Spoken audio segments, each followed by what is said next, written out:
கர்த்தருடைய பரிசுத்த நாமத்திற்கு ஸ்தோத்திரம். இன்றைய நாளின் தியானத்திற்கென்று தெரிந்து கொள்ளப்பட்ட வேத வசனம் பரிசுத்த மத்தேயு எழுதின நற்செய்தி நூல் 6ஆம் அதிகாரம் 13ஆம் வசனம். மத்தேயு 6:13. எங்களை சோதனைக்குட்பட பண்ணாமல் தீமை நின்று எங்களை ரட்சித்துக் கொள்ளும். ராஜ்யமும் வல்லமையும் மகிமையும் என்றென்றைக்கும் உம்முடையவைகளே. ஆமென். Lead us not into temptation, but deliver us from evil. For thine is the kingdom, the power, and the glory for ever and ever. எங்களை சோதனைக்கு உட்படுத்தாதேயும், தீயோனிடம் இருந்து எங்களை விடுவியும். ஆட்சியும் வல்லமையும் மாட்சியும் என்றென்றும் உமக்கே. ஆமென். இன்றைய தியான வசனம் நம் ஆண்டவராகிய இயேசு கிறிஸ்து கற்றுக் கொடுத்த கர்த்தருடைய ஜெபத்தின் இறுதி பகுதி. இது மனிதனின் பலவீனத்தையும் தேவனின் மகத்துவத்தையும் வெளிப்படுத்துகிறது. இது குறித்து சற்று நேரம் தியானிப்போம். இன்றைய தியான வசனம் 3 முக்கிய அம்சங்களை கொண்ட ஜெபமாக உள்ளது. 1, பாதுகாப்பிற்கான வேண்டுதல். 2, பாவத்திலிருந்து விடுதலை. 3, தேவனுக்கு மகிமை செலுத்துதல். இது ஒரு சாதாரண ஜெபம் அல்ல, ஒரு விசுவாசியின் தினசரி ஆன்மீக பாதுகாப்பு திட்டம். எங்களை சோதனைக்குட்பட பண்ணாமல் என்று கூறியிருப்பதை கவனியுங்கள். சோதனை, டெம்டேஷன், பாவத்திற்கு இழுக்கும் அழைப்பு. இது 3 மூலங்களில் வருகிறது. 1 சாத்தான், 2 மாம்சம், 3 உலகம். இந்த ஜெபம், கர்த்தாவே, நான் விழக்கூடிய இடங்களுக்கு என்னை விடாதேயும், என் மனதை பாதுகாத்தருளும் என்று வேண்டிக் கொள்வதை குறிப்பிடுகிறது. தேவன் நம்மை சோதனைக்கு இட்டு செல்பவர் அல்ல. சோதிக்கப்படுகிற எவனும் நான் தேவனால் சோதிக்கப்படுகிறேன் என்று சொல்லாதிருப்பானாக. தேவன் பொல்லாங்கினால் சோதிக்கப்படுகிறவர் அல்ல, ஒருவரையும் அவர் சோதிக்கிறவரும் அல்ல என்று அப்போஸ்தலனாகிய யாக்கோபு கூறுவதை யாக்கோபு 1:13 வாசிக்கிறோம். ஆனால் நாம் பலவீனமானவர்கள் என்பதால் சோதனையில் விழுந்து விடாமல் காக்கும்படி ஜெபிக்க வேண்டும். சோதனை வருவது தவிர்க்க முடியாது, ஆனால் அதில் விழாமல் இருக்க தேவனின் கிருபை அவசியம். தேவன் உண்மை உள்ளவராய் இருக்கிறார். உங்கள் திராணிக்கு மேலாக நீங்கள் சோதிக்கப்படுகிறதற்கு அவர் இடம் கொடாமல், சோதனையை தாங்கத்தக்கதாக சோதனையோடு கூட அதற்கு தப்பிக்கொள்ளும்படியான போக்கையும் உண்டாக்குவார் என்று அப்போஸ்தலனாகிய பவுல் கூறுவதை 1 கொரிந்தியர் 10:13 வாசிக்கிறோம். தீமை நின்று எங்களை ரட்சித்துக் கொள்ளும் என்று வேண்டுவதை கவனியுங்கள். தீமை என்பது பாவம், சாத்தான், உலக ஆசைகள். தீமை என்பது ஒரு நிலை மட்டுமல்ல, அது ஒரு சக்தி.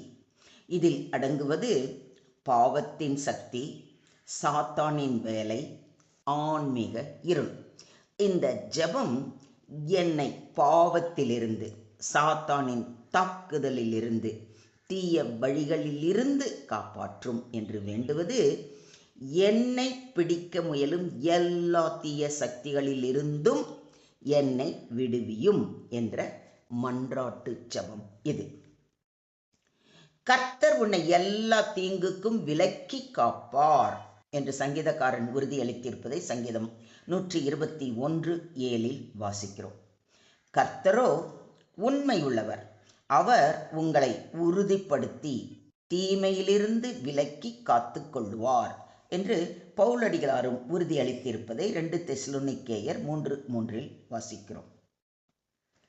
கர்த்தர் எல்லா தீமையினின்றும் என்னை ரட்சித்து தம்முடைய பரம ராஜ்யத்தை அடையும்படி காப்பாற்றுவார் என்ற பரிபூரண விசுவாசத்துடன் அனுதினமும் தேவனின் பாதம் அமர்ந்து அவர் கற்பித்து கொடுத்த இந்த ஜெபத்தை உள்ளத்தின் ஆழத்திலிருந்து ஏறெடுக்கும் பொழுது நிச்சயமாக கர்த்தர் நம்மை எல்லா விதமான சோதனைகளில் இருந்தும் பாதுகாத்து எந்த தீமையும் நம்மை அண்டி விடாமல் பாதுகாத்து வழி நடத்துவார். இதை நீங்கள் விசுவாசிக்கிறீங்களா? ராஜ்யமும் வல்லமையும் மகிமையும் என்றென்றைக்கும் உம்முடையவைகளே. இது ஒரு துதிப்பும் மகிமையும் நிறைந்த அறிவிப்பு. இதில் 3 முக்கிய உண்மைகள் அடங்கி உள்ளன. ஒன்று, ராஜ்யம், தட் இஸ் கிங்டம். எல்லா ஆட்சி அதிகாரமும் தேவனுடையது. அவருடைய கர்த்தத்துவமே நித்திய கர்த்தத்துவம். அவருடைய ராஜ்யமே தலைமுறை தலைமுறையாக நிற்கும் என்று நேபுகாத்நேச்சார் கூறுவதை தானியேல் புத்தகம் 4:34 வாசிக்கிறோம். இரண்டாவது, வல்லமை, பவர். மனிதனால் முடியாததை தேவன் செய்கிறார். தேவன் நாம் வேண்டிக் கொள்ளுகிறதற்கும் நினைக்கிறதற்கும் மிகவும் அதிகமாய் நமக்குள்ளே கிரியை செய்கிறவர். 3, மகிமை, குளோரி.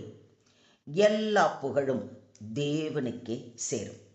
நான் கர்த்தர், இது என் நாமம், என் மகிமையை வேறொருவனுக்கும் என் துதியை விக்கிரகங்களுக்கும் கொடேன் என்று சொல்வதை ஏசாயா 42:8 வாசிக்கிறோம்.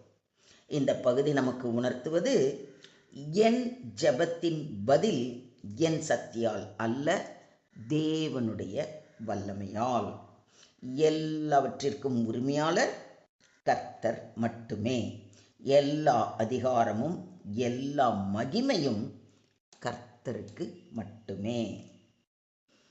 கர்த்தாவே, ராஜ்யமும் உம்முடையது, ஐஸ்வர்யமும் கனமும் உம்மாலே வருகிறது என்று 2 நாளாகமும் 29ஆம் அதிகாரத்தில் வாசிக்கிறோம். ஆமென். அப்படியே ஆகட்டும். நிச்சயமாக உண்மை. இது ஜெபத்தின் உறுதியையும் விசுவாசத்தையும் காட்டுகிறது. ஆமென் என்பது விசுவாசத்தின் முத்திரை.